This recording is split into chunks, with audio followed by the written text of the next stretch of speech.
I would like to continue with this book, chapter 5. I found the book very interesting for the games by Palatnik. Then, of course, maybe I'm not the best chess player to understand what this grandmaster is teaching, but I like to watch his games and try to pick up whatever I can. We are on chapter 5. And the Palatnik starts with, we would like to present you with a few interesting games where you can easily find similarity and even a semblance of a strategic picture.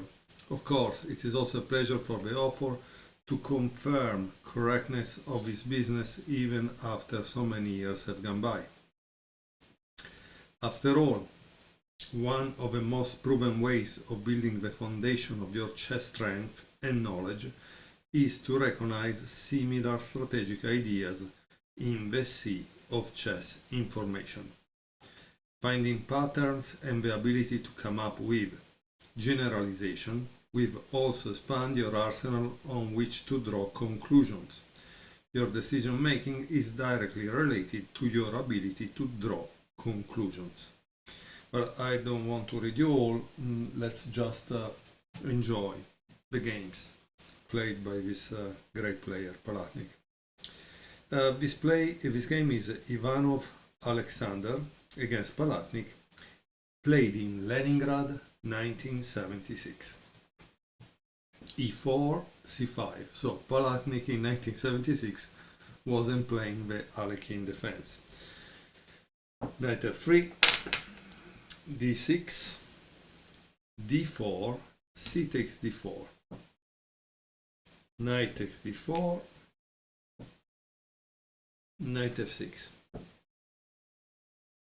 knight c3, knight c6, bishop g5, e6, queen d2, oops, sorry, okay, it seems we should redo the video. I hope you understood it was just a silly mistake of putting the pieces in the wrong place. So queen d2, a6. It wasn't chess 960, because in chess 960 it could be long castle, bishop d7, f4, b5. Okay, so this is the Rouser variation in the Sicilian. Generally there is always like a rook c8 that then will sacrifice on c3. Yeah? So this is something which we must keep in mind. Bishop takes f6, g takes f6, king b1. As you can see, it takes away the king from the c file, but also from this diagonal. Okay, this diagonal, because once you have lost the dark square bishop, he could play something like this, and if you move this, you have a problem, right? So that's something to keep in mind in relation to the meaning behind this move, king b1, right? Queen b6, knight c e2, h5. As you can see, h5, so he is going to play that, be careful. g3, and he plays bishop e7, great. f5, and here there is a diagram in the next page. Let's see what it says. All of the required moves have been made in this variation, and white has begun to weaken the opponent's pawn structure in the center with f4, f5. If only black allows the exchange of f takes e6, because probably after g6 is empty, okay? Then all of white's pieces will find gainful employment on the weakness of the h3, c8 diagonal. h3, c8 diagonal. and a file. In order not to allow that, black must move e5, so he must play e5. However, this pawn advancement will forever take away this critical square from the knight on c6. So the knight on c6 cannot play knight e5. It is logical to assume that the knight on c6 is no longer useful and can be exchanged, especially since white will have one less contender to occupy d5. So if you play this, obviously d5 becomes the outpost for white. So let's see what happens. Knight takes d4, knight takes d4, e5, knight e2, b4. You could not allow the white knight to d5 via c3. So the meaning of this is to avoid that white plays this and this, okay? Knight c1, bishop c6, rook e1. So imagine I was trying to play this, which is good because it takes away the rook from h1, but obviously the rooks in this moment in time cannot jump over other pieces. So imagine how distraught is this rook that cannot jump. Okay, so rook e1. This, however, tell you one thing, that as a player, the first thing that came to mind to me was to take away this rook from a danger. Okay, so obviously I made a joke about it, but sometimes you also see what is needed to be done in the position at the subconscious level. Okay, so after rook e1 there is a diagram and the author writes, this is not a good sign for white, the last move does not add anything valuable to his position, like I told you. Rook e1, yes, good because he wants it, but what you would need is to move probably this.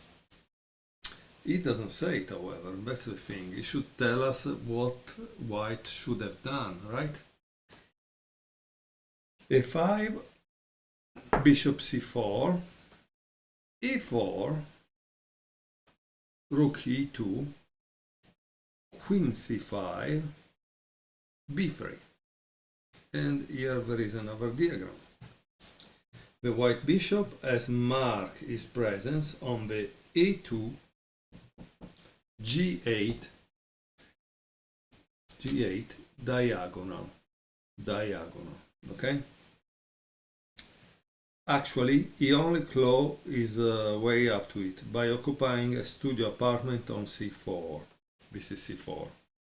Even though it has a nice balcony on d5. Okay, so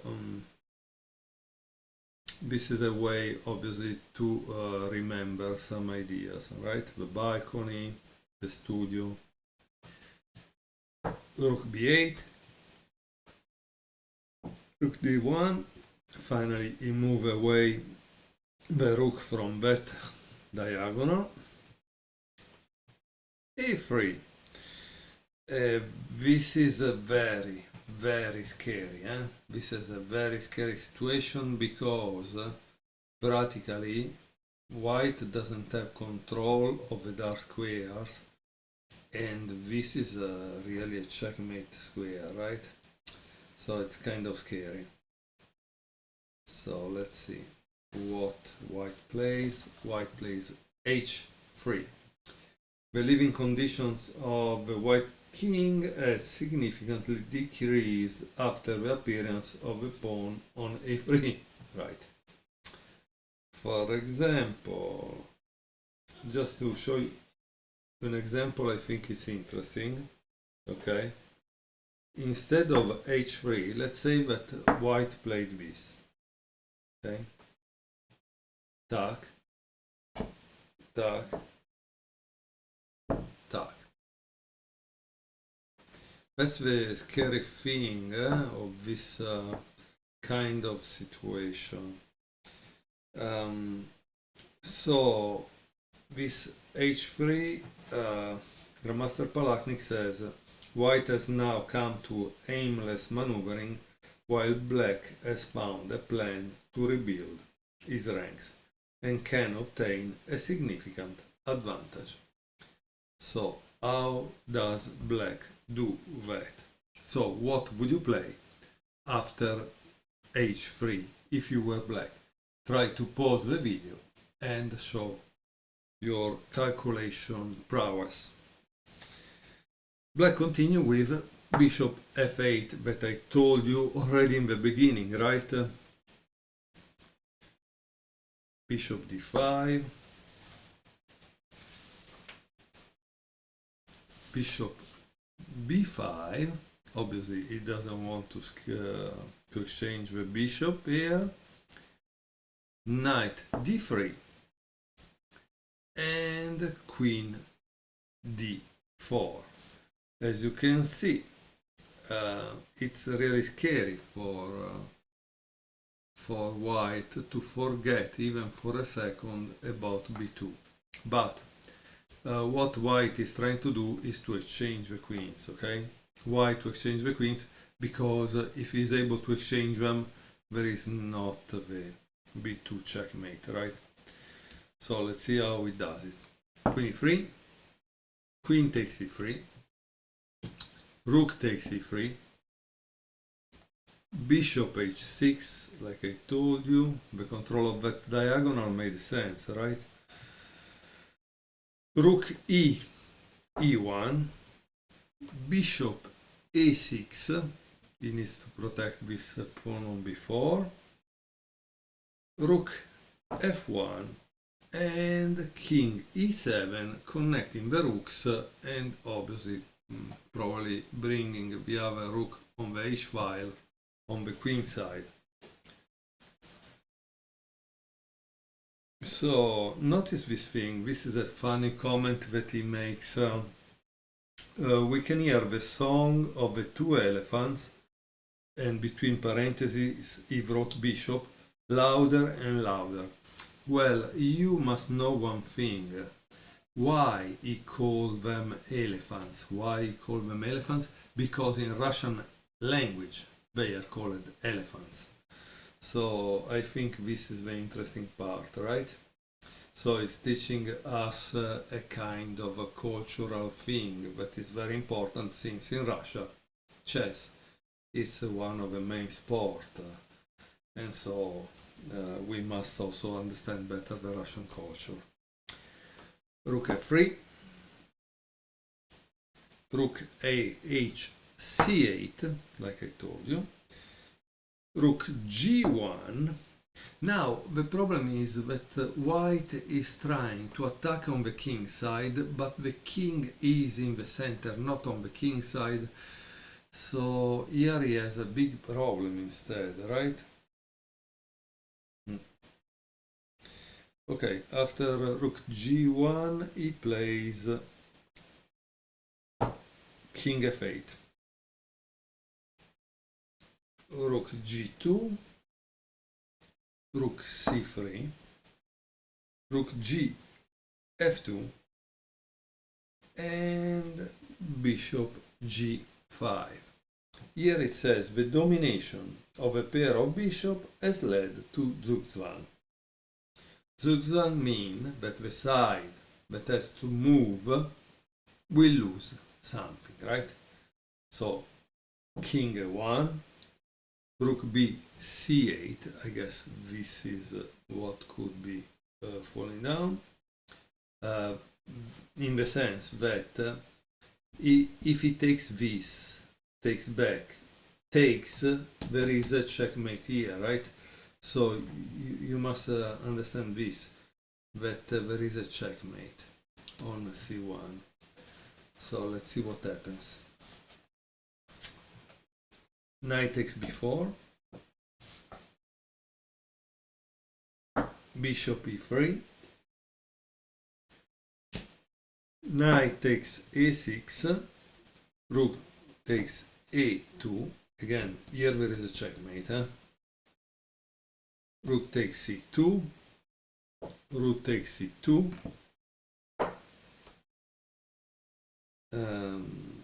Rook f1 to avoid the checkmate. Bishop d4. King b1. Rook b2. Boom. Obviously, if you play this, checkmate. Okay? So you cannot go there, you have to escape. But unfortunately, escape means that this fall down, this has become a passer, and with this move you lose a rook. So I don't know what this guy is going to do, because it seems impossible to stop it.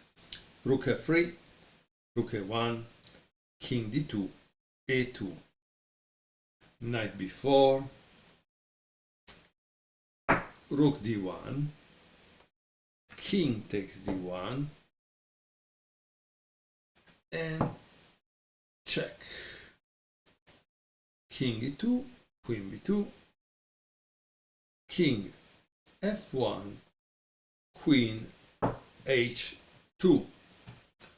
And here the game ended because White resigned. Here it says, now we would like to move to the aforementioned rightness of one's cause. The next game is separated from the previous one by an entire computer century.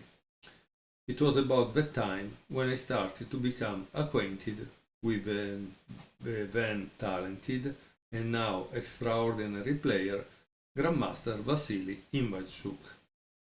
I like, in fact, to I don't have, maybe I don't have any kind of biography on Ivanchuk, and I should get one because he's a very interesting player, right? And it's nice. He plays also droughts, I think, and so it's kind of an interesting person. I will not go into all the aspects of his talent, as there are many, but do wish to point one thing out. Ivanchuk has a talent for listening. Not just listening, but listening and remembering for a very long time, whatever he deems important. It does give me personal pleasure that Vasily heard something useful from me, and even many years after was able to make this suggestion useful. Okay, so the next game is not by Palatnik, but is by Ivanchuk. And with all the respect for Ivanchuk, I don't care. I generally like to watch the games by Palatnik because I didn't know anything about this Grandmaster.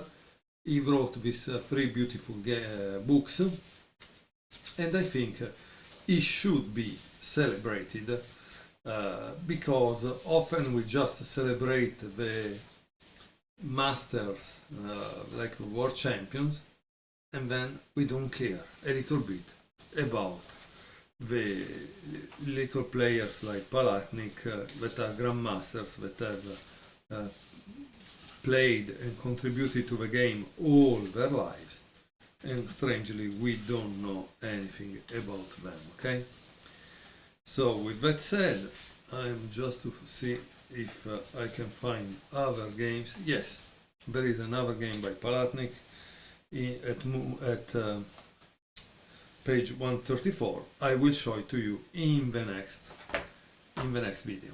I hope you enjoyed this one. Thank you very much for watching.